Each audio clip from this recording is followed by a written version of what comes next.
Hello once again, everyone. So after a bit of a delay, because we've had guests down and we've been all sorts of busy doing other sorts of things, we are finally back to finish off, like I said we would, talking about Messer and Dagger, in this case, to be just Messer. Now, the only instance we have of this particular combination are three sketches from Albrecht Durer, which are numbers 38, 39, and 40. Now, these don't actually have any text accompanied with them. They kind of have no lead up either. They just sort of spawn out of his Messer versus Dagger, pop up real quick, and then kind of disappear. Now, fortunately, unlike when we did the Messer versus Sword and we talked about Durer sketches, these do show a little bit more useful, as they all seem to be the ending positions, if not the moment of action that's happening, which is a lot more helpful in regards to interpreting. Now, for this, we know a couple certain things. Number one, our opponent is only using a Messer. So that's one consistent. Number two, my dagger is almost always going to be held in the ice big grip. There will be one change in that regard. And number three, pretty much all the actions involve me standing left foot forward versus his right foot forward. So I'm going this outside line. Now, in this case, a couple things that I think definitely lead into it. If I, and this is not my original thing, and those of you on YouTube might have seen the Messer in a cave video, that certainly helped in regards to my interpretations. I agree with both Tristan Zukowski and I believe it's Corey Winslow that the dagger is probably being hidden initially. If I've got it and I'm about to use it against Jake, it would be a really bad idea to already go ahead and show him what I've got, as that will lead into him being able to adjust his strategy. I want him to believe we're just in a straight up Messer fight for as long as possible. So, to illustrate this, I'm going to go ahead and hold my dagger pretty much back behind me. You could also be drawing it, though that's unlikely since it'd be set up for a lefty draw. So I'm guessing you probably pulled it out and are just sort of holding it behind your back like so. In which case, a good engaging guard would be for me to be right foot forward against his presumed, overhaul coming down. And all I need to do is do some form of cover in this way. Pretty straightforward, and that's really what's going to lead in the majority of our actions. So, the first one's probably the least clear as to what it seems to want you to do. And that's going to be, we see a parry much like what I just showed, but the dagger is going to be put over the Messer. Now, we'll go ahead and just kind of replicate that image real quick to show you exactly what it looks like. So I'm here, and then my dagger is shown like that, right? Obviously a little bit sideways to accommodate for art. Now this could be a couple things. This could be, as the Messer in the Cave video puts forth, using both of these to parry. I think there's some validity in that, as two hands are better than one. I can certainly get more control of this weapon. The problem is, my riposte options aren't necessarily great out of here. We played around with it, and in my opinion, I don't like it. As for me to riposte, the easiest thing to do would be to use my dagger, but for that I have to get really, really close to him, unless I just want to stab his hand and be really petty about things, which, hilarious, but not necessarily the best. If I want to keep hold of him with my dagger, like we see in most transport actions, I'm not in a great position to really thrust him. I mean, I can cross my arms, that's not necessarily very great. Can't really get a good cut in on him. If I try to thrust, again, I'm crossing my arms and pretty locked up.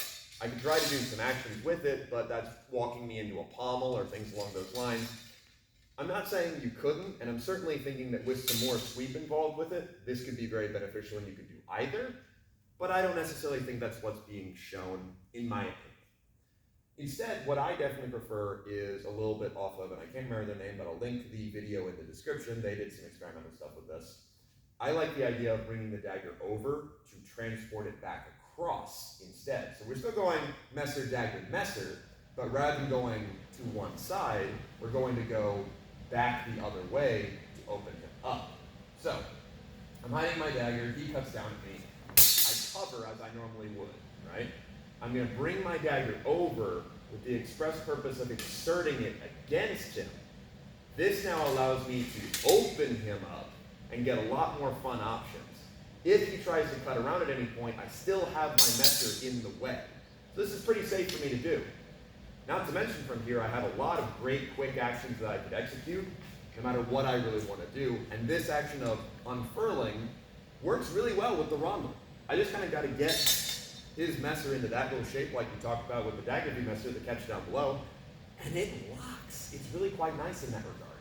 So here's that idea again, right? He cuts down, and I use use that dagger, and I completely fuck up, but I use that dagger and I just bring it across, real tight to my arm, open that up, and then there's some nice options from there. And I can also choose to do other things. This initial parry, that can be an option as long as you don't rush it like I did. So one more time where I don't mess it up. Catch, across, push, lots of fun things I could do. Kind of everything's open to me at that point. That's, in my opinion, what I think it is, as it doesn't show the finishing action, and with how far over his hand is, I do think he's trying to bring it across to open it in some way. And I'm using more of here. You could also just lock it to your arm and push it. That'd work the same way. I certainly, the other thing I found just before we go into the next one, when we tried to do it more as parrying than riposting, it makes more sense to do this instead, where this is below for me to go. That feels great, but that's not what's shown. So, either way, let's move on to the next one. The next one is much, much more clear and really quite a mean little one. So the idea here is I'm basically just going to use my dagger the same way I'd use my left hand, but because of the nature of it being able to hook more than my left hand and create basically a harsher angle, I'm going to get a little more out of it, as well as an interesting riposte. So, what's going to happen here, same idea, he cuts, I cover. But now I'm going to take my dagger and I'm going to insert it real tight behind his thumb. Now, as I'm pulling here, the idea should not be that I'm pulling just his hand forward and shoving my messer forward. What I like to think about is I'm trying to get his pommel parallel to my pommel as I pretty much just keep my sword where it is. That's what brings my sword into his face. Now, to make this nice and consistent, you don't want to be pulling and letting your arm come down. The more I keep this flat, the more I lock him out against my crossguard noggle, and the more I get this nice cut. And if we look in the image, he actually has his elbow quite high up. In this case, I got it pretty good, but sometimes I do find you end up almost doing like a little minion Trustau to get that strike onto him. And this is just a nice lockup. There's not a whole lot of options he has from here. So here's that idea again. He cuts down, I cover, insert, and just pull him into my sword. Now I don't want to try and shove too much, and I want to be going decidedly at this side of his head. If I try to push too much, I'll slide off, and all sorts of things happen. It ruins the lock. I need two consistent points. His wrist, that's point 1, and then his head is point 2 to make this nice insertion. And that allows me to hold him. Let's go ahead and switch sides and show that again. So, he cuts, catch, hook, pull it into his head, life's great, life's grand, and a point, his more likely response is to let go of his messer or do whatever he needs to do. This is a good finish for me. Now, the next one, we'll switch sides again. This one is where we see the grip change. And so the parry becomes a little bit more funky. It could be that you're pulling it, from somewhere else. Or again, I can still hide this behind my back quite easily. Either way though, what we're gonna see is instead I'm gonna use the dagger more as like a shelf. And this is quite reminiscent of one of Paulus Call's plays. So once again, he cuts down on me, and I get this opportunity. I'm going to take my dagger, and I'm going to put it up parallel to his hand on the inside. It's really important you do this on the inside, not the outside, but you can do it from the outside, but that would require a very different setup. So I take my dagger and I put it next to his hand with my nails up. Basically, I'm going into Shtia with my dagger. From there, I'm just going to invert him over and bend him over that dagger, which since my knuckles are up, it's not too hard for me to keep support here. If I'm trying to do this sideways, I do not have the strength to do this, now, especially now against my resident Italian. Right? So I just bring that down, stick him, life's pretty straightforward. This is pretty reminiscent of the pommel grab, which I'll put my dagger down real quick and show. For that, we had, cut came in, we caught it, we reached over, and got that action going. Just rather than my hand on the pommel, we've got something for him to bend around. Now, I don't necessarily know how much the dagger's playing into this, if it's just kind of being a shelf or not. The picture isn't really showing us anything different than we've seen here. Certainly just having that lever there does give us something to bend around, and you can add a little bit of finish to it, as I'll show now, if you want to. When he cuts, and I catch and I bring this up, certainly I could also strike as I do this. But once I get this inverted, I can add more to it by pushing my dagger against where his wrist is going. And as long as I keep this consistent, his wrist will bend the way I want it to. I think what's more important in this regard is this is more of a tie-up. For those of you that have watched my Wallstein video, I talked about, good tie-ups versus good finishing moves. This to me is very much a tie-up. I'm locking him up. His weapon is still definitely something he can use, but he's less inclined to do so because it takes a while to extract. Essentially what I'm doing with this one is I'm presenting both of my points at him and saying, hey Jake, do you really want to keep going?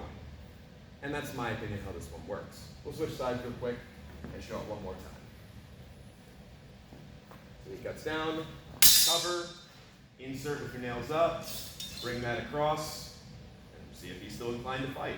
Because at any point I can push either one forward. Another important thing about this as well is if he tries to cover his belly by pulling his tip back with his messer, I can transport this over onto the top of his wrist and protect myself again. That's not necessarily something that's shown in the text anywhere, but it is a very nice transport that feels reminiscent of sword and buckler, and I kind of like that, and that only happens because I'm in the sword grip. Just a fun little idea. But otherwise, that's going to pretty much wrap up our Messer v. Dagger and Messer and Dagger.